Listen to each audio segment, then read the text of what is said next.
नमस्कार. आजची नवी पिढी एका अशा वळणावर उभी आहे जिथे एका बाजूला प्रचंड संधी आहेत आणि दुसऱ्या बाजूला आहेत नवी आव्हानं. आणि या सगळ्याच्या केंद्रस्थानी काय आहे तर आर्टिफिशियल इंटेलिजन्स म्हणजेच AI. चला तर मग या सगळ्याबद्दल जरा सोप्या भाषेत समजून घेऊया. विचार करा, आजची जी तरुण पिढी आहे ना, ती एका अशा वळणावर उभी आहे जिथे एकीकडे संधींचा महासागर आहे तर दुसरीकडे संकटांचे डोंगर. आणि त्यांच्या प्रत्येक निर्णयाचा परिणाम त्यांच्या भविष्यावर होणार आहे. तर सुरुवात करूया पहिल्या भागापासून. आधी हे समजून घेऊया की ही नवी पिढी नक्की कोणत्या परिस्थितीतून जातीये, त्यांच्यासमोरची आव्हानं नेमकी आहेत तरी काय. पण एक मिनिट, आपण जेव्हा नवी पिढी असं म्हणतो तेव्हा नक्की कोणाबद्दल बोलतोय हे आधी स्पष्ट केलेलं बरं, नाही का? तर ही पिढी आहे जेन झी आणि जेन अल्फा, म्हणजे ज्यांचा जन्मच मुळे डिजिटल जगात झालाय. मोबाईल, इंटरनेट, सोशल मीडिया हे सगळं त्यांच्यासाठी श्वास घेण्याइतकं नैसर्गिक आहे. आणि म्हणूनच त्यांची विचार करण्याची पद्धत, जगण्याची पद्धत आधीच्या पिढ्यांपेक्षा खूप खूप वेगळी आहे. आणि ही आव्हानं काही सुटी नाहीत, ती एकमेकांमध्ये पूर्णपणे गुंतलेली आहेत. बघा, मोबाईलचं व्यसन लागलं की त्याचा परिणाम थेट मानसिक आरोग्यावर होतो. मग अभ्यासात लक्ष लागत नाही आणि पुढे जाऊन करिअरच्या वाटेत अडचणी येतात. बघितलं, हे एक प्रकारचं दुष्टचक्र आहे. आणि यातली गंमत बघा, जे तंत्रज्ञान त्यांची सगळ्यात मोठी ताकद आहे तेच त्यांच्या समोरचं सगळ्यात मोठं आव्हाने बनलंय.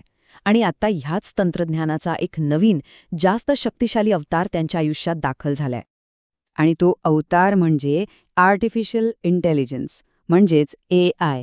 मग आता प्रश्न हा आहे की हे AI ह्या पिढीसाठी वरदान आहे की शाप, संधी आहे की संकट? AI म्हणजे काय असं खूप जणांना वाटतं. अगदी सोप्या भाषेत सांगायचं झालं तर मशीनला माणसासारखं विचार करायला शिकवणं. आणि ही आता काय सायन्स फिक्शन मूव्हीमधली गोष्ट राहिलेली नाही. आपण रोजचा जगण्यात ते वापरतोय. ChatGPTवर काहीतरी शोधतो किंवा YouTube आपल्याला आपल्या आवडीचे व्हिडिओ दाखवतं. हे सगळं AIचं आहे. आणि इथेच AIचा खरा खेळ सुरू होतो. ते एका दुधारी तलवारीसारखं आहे. खरंच, चांगल्या कामासाठी वापरलं तर शिक्षणात मदत करतं, नवीन कौशल्य शिकवतं, आपला वेळ वाचवतं. पण याच तलवारीचा दुसरा भाग तितकाच धोकादायक आहे. त्याचा वापर परीक्षेत कॉपी करायला होऊ शकतो, आपली स्वतःची विचार करायची सवय मोडू शकते आणि सगळ्यात भयंकर म्हणजे समाजात खोटी माहिती पसरवण्यासाठी सुद्धा होऊ शकतो. मग आता काय करायचं? या दुधारी तलवारीला सांभाळायचं कसं? याच महत्त्वाच्या प्रश्नाचं उत्तर आता आपण शोधणार आहोत.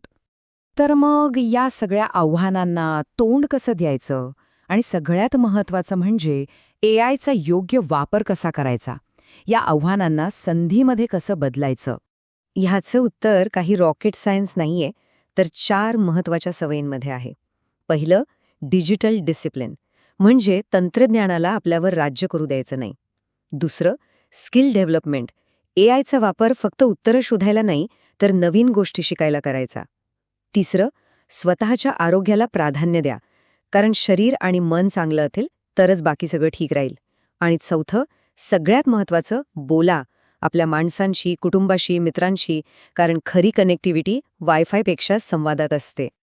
आणि हे सगळं करताना एका गोष्टीची जाणीव ठेवणं खूप गरजेचं आहे, ह्या पिढीच्या स्वतःच्या ताकदीची. ते जन्मतःच टेक्नॉलॉजी सॅव्ही आहेत, कोणतीही नवीन गोष्ट पटकन शिकतात आणि त्यांची विचार करण्याची पद्धत खूप क्रिएटिव्ह आहे. हीच तर त्यांची सुपर पॉवर्स आहेत. म्हणून शेवटी एकच गोष्ट लक्षात ठेवायची, AI आपलं भविष्य नक्कीच बदलू शकतं, पण ते चांगलं करायचं की वाईट हा निर्णय तो मात्र फक्त आणि फक्त आपलाच असणार आहे.